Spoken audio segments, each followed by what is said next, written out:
Hello everyone from Math 2200, Discrete Mathematics.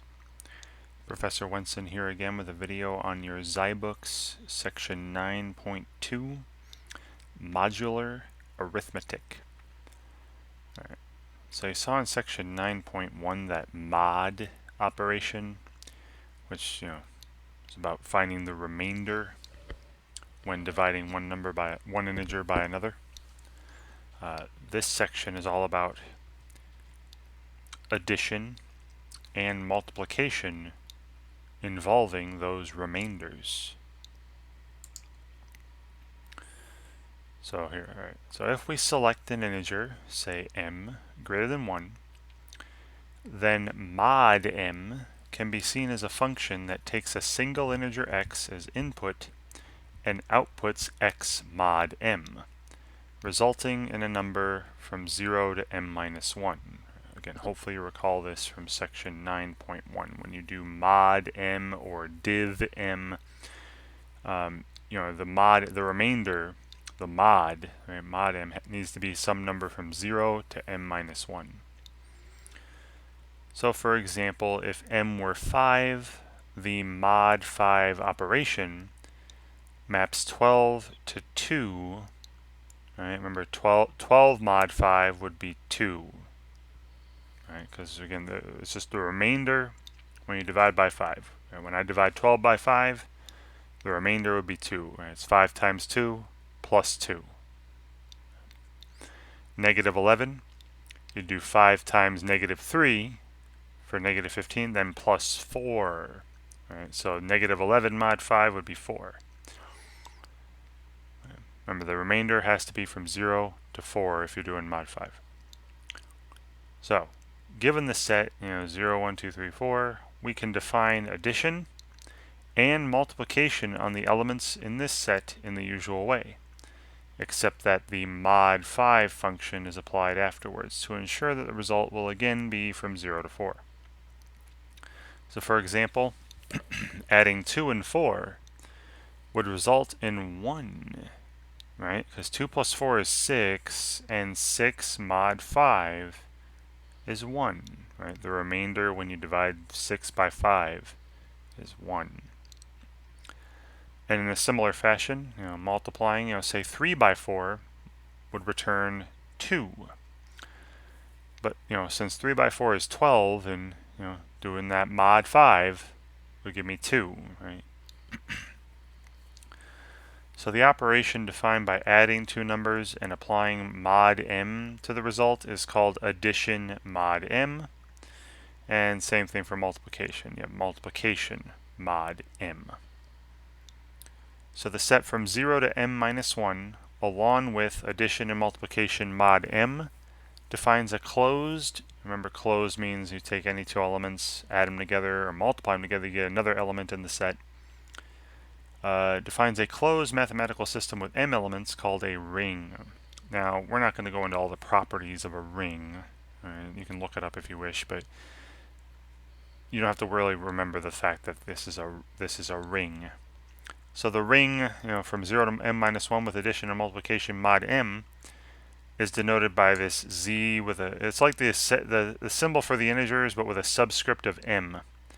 So that means I'm doing addition and multiplication mod m, and it's the set of integers from 0 to m minus 1, and that's all. Many different kinds of rings are studied in abstract mathematics, or if you take a class in abstract algebra, you'll see a lot more about rings and fields and all that. In this material, we'll only be concerned with the rings of the form z sub m for some integer m greater than 1. And they give an example of the table down below for z5. So a multiplication table and an addition table mod 5. And again, they give you examples of where some of these numbers are coming from. Now obviously 0 times anything is 0. Right? 1 times anything is itself. But then 2 times 1 is 2, 2 times 2 is 4. But 2 times 3 is 6. But mod 5, that's 1. 2 times 4 is 8. But mod 5 is 3. So that's how these numbers are getting constructed here. and then the addition table is the same. 0 plus anything is itself. 1 plus, now again, 1 plus anything, up to 1 plus 3 makes sense as 4, but 1 plus 4 is 5. But 5 mod 5 is 0. Because the remainder when you divide 5 by 5 is 0. So yeah, for any of the multiplication and addition mod m, it should result in a number from 0 to m minus 1. And that's what you're seeing in these tables down here. So here, what is the value of 5 times 7 in Z9? So this is the integers 0 through 8. So you got to result in 0 through 8, and it's all about mod 9. What's the remainder when I divide by 9?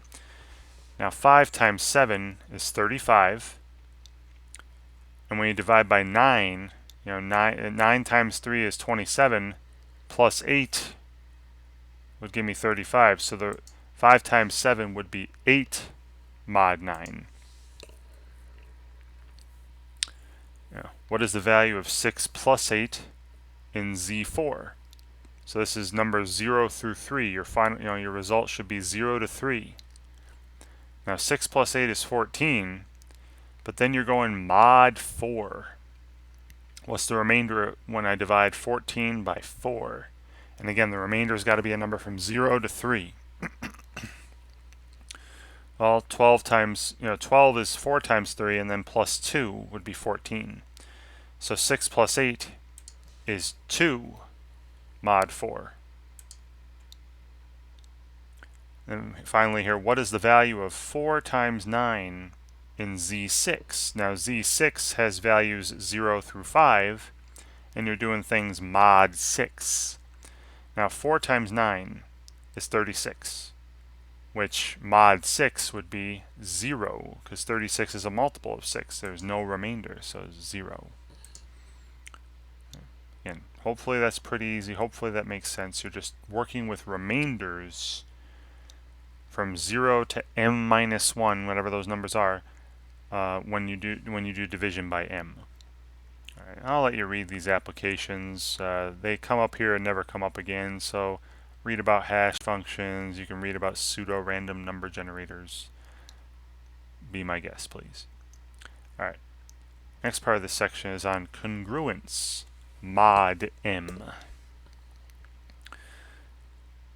So for a fixed m, we can define an equivalence relation. Hopefully this sounds familiar.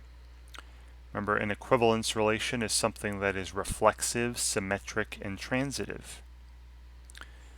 We can define an equivalence relation over the integers in which two integers, x and y, are equivalent if and only if x mod m equals y mod m. Now if x mod m is equal to y mod m, that just means that x and y have the same remainder when you divide by m. And another way to say that is x is congruent to y mod m. And they symbolize it this way with the little 3 equals signs, kind of like the congruence symbol in geometry. Or it almost looks like, it looks just like the logically equivalent symbol earlier in this course in chapter 1 on logic. But if I say x, then this triple equal sign y mod m, that just means x and y have the same remainder when you divide by m. Right? They're both equivalent mod m. And then they show you an alternate way of stating that. That means m would divide x minus y. Right? If you say this, that means m goes into x minus y evenly. Or m divides x minus y. And then the proof, please read the proof. It's a pretty easy one. I'm not going to write it out myself. All right, and then remember, if it's an equivalence relation, this congruence mod m, this is an equivalence relation on the integers. Remember, every equivalence relation forms a partition of the set, partitions the set, and then they show you here how, if I did mod 5, how it would partition the integers, right? All the ones in blue would be in one set, all the ones that are congruent to 4 mod 5. And all the orange dots are the ones congruent to 3 mod 5. 3, 8, -2, -7. All the red dots are the integers congruent to 2 mod 5. It breaks up the integers, this congruence mod m. It breaks up the integers into separate non-overlapping pieces, right? A partition. And each equivalence class is made up of all the integers that are congruent mod m. Alright, so here we're just asked to match two numbers if they are congruent mod 11. Now again, one thing you could do is just look at their remainders separately, or you could subtract the numbers and see if they're divisible by 11. So like 17. Now what's 17 mod 11? That'd be 6. Right? 17 when you divide by 11 has a remainder of 6. And again, the remainders have to be from 0 to 10. So no negative remainders. And let's see, what other of these numbers has a remainder of 6 when you divide by 11? Well, that'd be 39, right? 33 plus 6, 3 times 11 plus 6. So 17 and 39 are congruent mod 11. They have the same remainder. Again, also you could just subtract them. 39 minus 17 is 22, and that's a multiple of 11. And that's what this statement is back up here, right? X is congruent to y mod m if and only if m divides x minus y.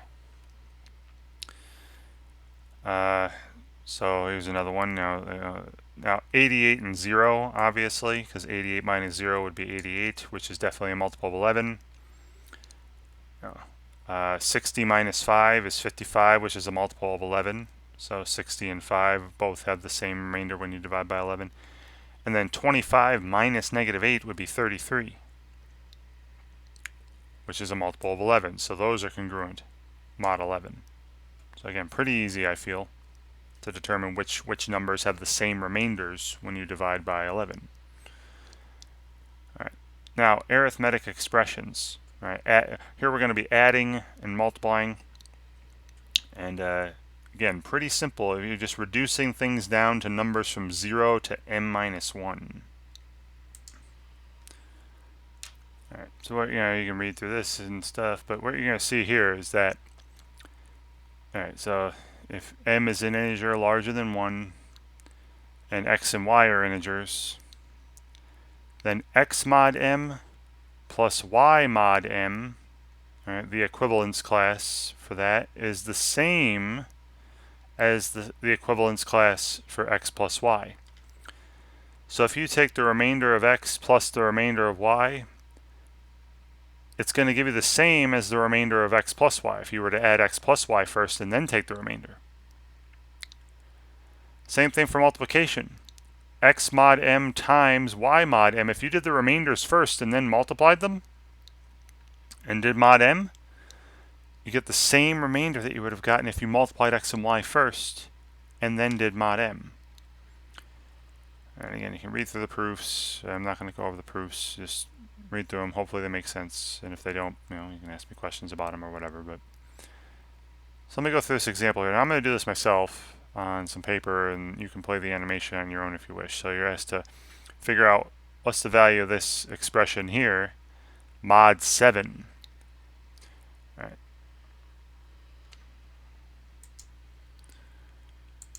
Okay, so we're given this expression, and we're asked, what's the remainder of this when you divide by 7? Now you should be able to do this without a calculator. And in fact, they're going to give you purposely numbers that are ridiculously large so that a calculator would kind of be annoying. Let me show you what I mean. Let me put in that expression. Well, first let me show you 43 to the 17th power. Yeah. Blam! Way too big to tell me anything about this. I can't see the end of it. See this E27? That means times 10 to the 27th power. That means move the decimal place to the right 27 places, and there might not be zeros here. This is an approximation. I cannot tell you what this is. And then plus 32 times 139. Again, that's way huge. absolutely enormous. And it's, this 32 times 139 isn't that big, so it doesn't change these first decimal places. So you see it's the exact same result. It's just some ridiculously large number, and I can't tell you what the end of it looks like, so I could tell you the remainder when I divide by 7. So they're giving you these purposefully large numbers and then asking you, okay, what's the remainder if you know, even though we don't know what this number is, all right, it's a very, very, very large number. What's the remainder of this number when I divide it by 7? Now, what I'm going to need to do is, I need to, when I'm doing mod 7, that means I can start reducing things, reducing numbers to be from 0 to 6. That's what it means, mod 7, remainder should be from 0 to 6. And I'll point out one thing right now too, is you can't reduce exponents. All right? Don't reduce the exponents. Because remember those two rules I showed you only involved addition and multiplication, not raising the powers. Right? So don't reduce or rewrite the exponents, please. Just addition and multiplication. So notice here, other than the exponent, the numbers I'm seeing are these. Number 43. Now 43, when I reduce it, mod 7, when I think about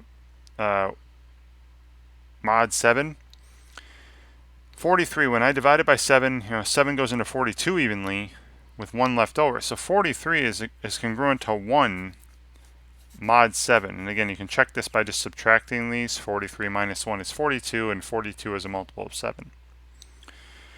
And then I'm also seeing 32 and 139. Now 32, and I divide by 7. Now 7 goes into 28 evenly, and then I'd have a remainder of 4. So 32 is congruent to 4 mod 7. Right? And again, you can check by subtracting. 32 minus 4 is 28, which is a multiple of 7. And 139. Right? 139 is another part of this. Now 139. Now I know 7 goes into 140 evenly, but that's too big. So I'll take away 7. That's 133 plus 6. So 139 is congruent to 6 mod 7. And again, you can check. 139 minus 6 is 133, and 7 goes into 133 19 times. Right? So these are all true statements right now. So this statement I had here would then be congruent to, based on all those product rules and sum rule, the product and sum rule I showed you earlier from the book, 43 to the 17th, that's 43 times 43 times 43 times 43 times 43, 17 times. But instead of looking at that huge product and reducing it mod 7, I can reduce each number mod 7 and then multiply them. So 43 times 43 times 43 times 43 times 43, 17 times.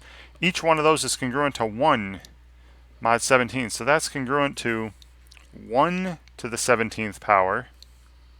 Again, don't change 17 to 3 mod 7. Don't change exponents. All right, we don't have an exponential rule. It's just the multiplication and addition. Plus, and then again, this product here, instead of taking 32 times 139 and then reducing it mod 7, I can reduce each factor mod 7 first. 32 we said was congruent to 4 times, and then 139 is congruent to 6. All right, so this giant number here is now a very, very small number.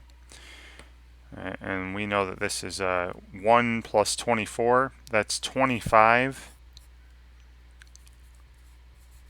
And then what is 25 mod 7? What is 25 congruent to mod 7? Well, 7 goes into 21 evenly, plus 4. So I've reduced this gigantic number down to the number 4. So if I were to take this huge number, divide it by 7, it would have a remainder of 4. Now, how many times 7 goes into it, I have no idea. But I do know it will have a remainder of 4.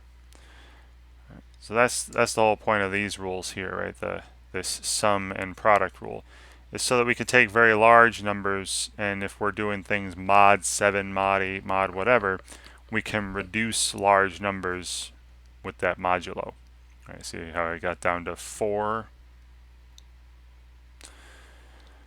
Okay, so let's do that again. All right, I'm going to do this number here. Now, you're going to see, if you do like computer programming, you see mod 10 a lot. You see mod 10 a lot. Mod 10 tells me, what's the remainder when I divide by 10? Well, that's just the last digit of a number, right? When I do mod 10, that's just the last digit of a number, right? 17 mod 10 is 7. 651 mod 10 is 1, right? Because you got 650 plus 1. You got 10 plus 7. So this would be 1 congruent to 1 to the 23rd, or just 1, plus 7, which is 8. This whole giant number, whatever 651 to the 23rd power is, plus 17, whatever that is, the last digit of that number is 8. And I figured that out by doing modulo 10, or mod 10. Did the same thing there. Alright, now they didn't reduce 17 for some reason, but whatever. Alright, so what you're asked to do here is some of these same exercises, addition and multiplication rule, some arithmetic expression, and figure out the final value. So I'll do the first few of these, first couple. So that's 3, right? 33 mod 10. That's 6, so 3 plus 6 is 9. And again, if you're doing mod 10, your final answer needs to be from 0 to 9. And we got 3 plus 6 is 9, right? Now we're doing mod 5, and it's a product. 31 mod 5 is 1. 30 mod 5 is 0, and anything times 0 is 0. And again, you're doing mod 5, so your final result should be from 0 to 4, and it is 0 here. Again, product, 26 times 30. Now 26, now this is mod 6. So again, your final result needs to be from 0 to 5. All right. 26 mod 6 would be 2, right? Because 6 goes into 24 evenly with 2 left over. It says 2, congruent to 2 mod 6. And then 38 is also congruent to 2 mod 6. And 2 times 2 is 4, and that's not too big, right? It's got to be from 0 to 5. Alright, and I'll leave the last two to you. I'll just show you product of 3 things. Just reduce all 3 of them mod 8, and then multiply them. And then if it's too big, if it's it's got your final answer's got to be from 0 to 7. If it's too big, just reduce it again. And the last one, something with a crazy power, but again, doing mod 8. Don't reduce the exponent, right? Just the bases, just the things you're multiplying and adding. Reduce mod 8, and again, the final result needs to be from 0 to 7. If you're doing mod 8. Alright, and then you have your additional exercises. And not all of these are assigned. Most of them are, but I would still recommend that you work on all of them. Right? Look at all of them, because you can see the solutions too. Check how you're doing. And please, I know I say this a lot, but don't try to work it out first. Try to figure out what you're doing first before you look at the solutions. Don't rely on the solutions too much. Don't just copy solutions. You're not going to learn anything that way. And hopefully this video helps guide you through this section when you're working on it on your own. If you have any questions, of course, send them my way. And thank you very much for watching.